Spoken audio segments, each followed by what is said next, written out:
Welcome to our mini blog. আজি যাবলৈ ওলালোঁ ঘৰ আৰু বহু দিনৰ মূৰত আজি আমি যাম ফেৰীত।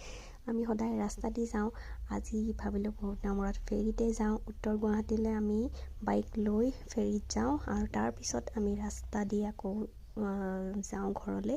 আৰু ৰাস্তাতে চিপাঝাৰত অলপমান ৰওঁ।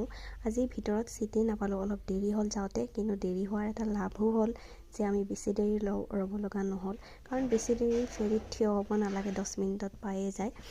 তাৰপিছত আমি ৰাস্তাতে অলপমান ৰখিলোঁ, চাহ আৰু চাওমিন খালোঁ আৰু লগতে ৰেষ্ট লোৱাও অলপমান। তাৰপিছত আকৌ ঘৰলৈ বুলি বাইকেৰে আহিলোঁ। ঘৰৰ পাওঁতে আমাৰ 3 ঘণ্টামান লাগে।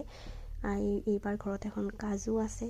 তাৰপিছত লাহেকৈ গৈ পাই আমি নিজৰ ড্ৰেছ পাতি চেঞ্জ কৰিলোঁ আৰু আজিৰ বাবে এইখিনিয়ে। Bye bye.